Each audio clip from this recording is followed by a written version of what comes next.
Hello there, kia ora.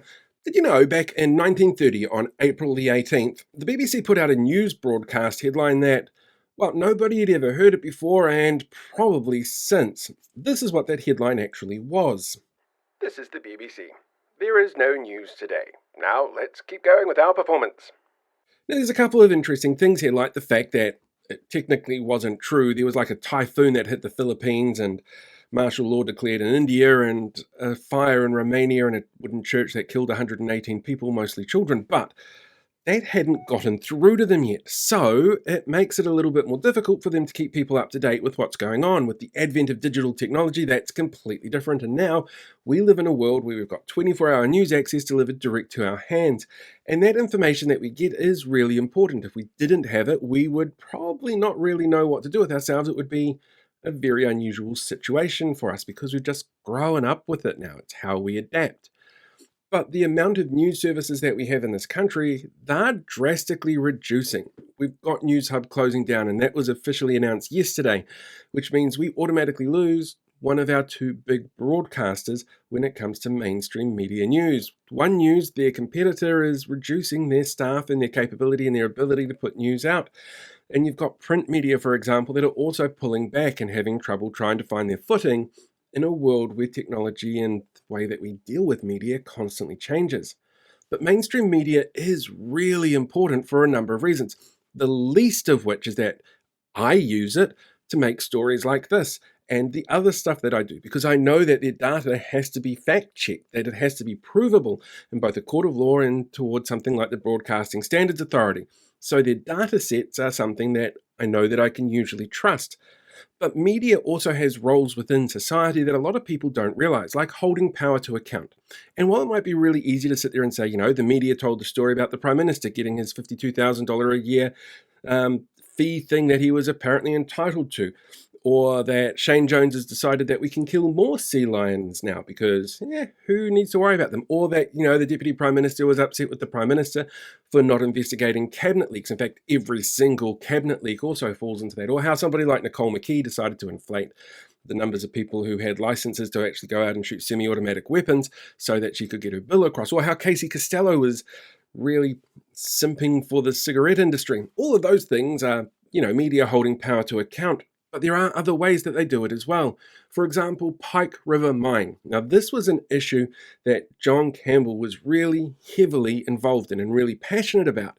And the work that he did helped a lot of people who were involved with that particular tragedy.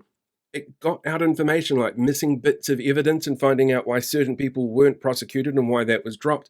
And it helped bring some closure to a number of those families and work towards getting that mine reopened partially so they could go in and investigate and, if possible, return the remains of those loved ones.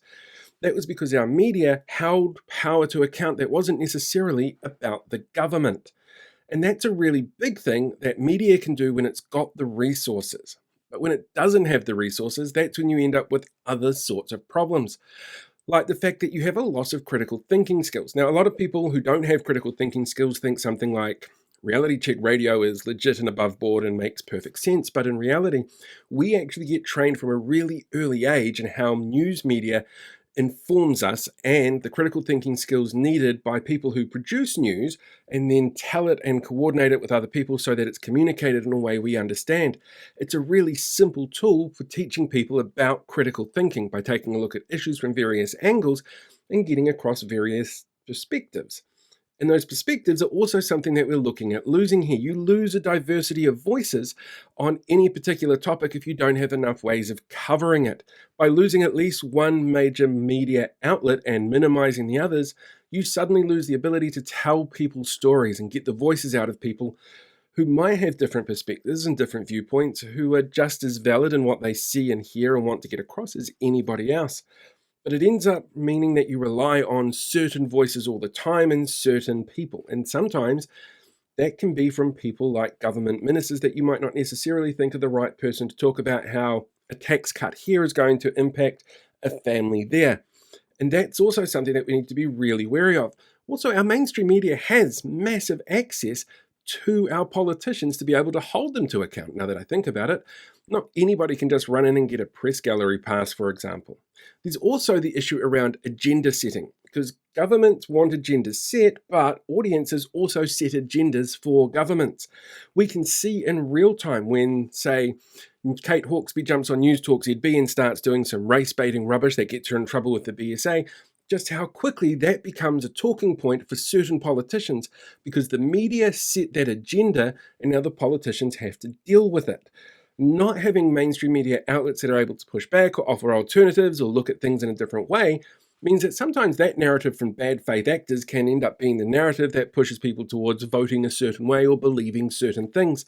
And so again, that diversity of voices is really important, and those critical thinking skills that they teach us along the way when they look at different things from different perspectives, that gets lost. So people lose the ability to be able to understand what's going on and see the world in a really big picture kind of way. Because even though we might be getting news 24/7 directly to our hands on our Facebook or Instagram or TikTok or YouTube or wherever you're watching this video, the fact of the matter remains, if you don't have the skills to be able to interpret it, it's not going to be much use to you. And anything that's coming directly to you from, say, a social media app is being algorithmically fed based on what you've already got, so you don't necessarily realize that you're being trapped inside a bubble that's essentially just feeding you the same stuff that confirms your bias. This is one of the reasons why the loss of mainstream media is huge. It can impact us in ways that we don't even realize, in the way that we as a society look at ourselves, in a way that we hold power to account, whether that's politicians or, bosses of a mine. It's really important making sure we've got diversity of voices, diversity of opinions, and that we can see other people that we share society with as people. So the loss of something like Newshub, the reduction of everything else that's going on at the moment, that's a really shitty thing for everybody. Even the people who might be sitting there crowing about it because, I don't know, they don't know what real journalism actually is.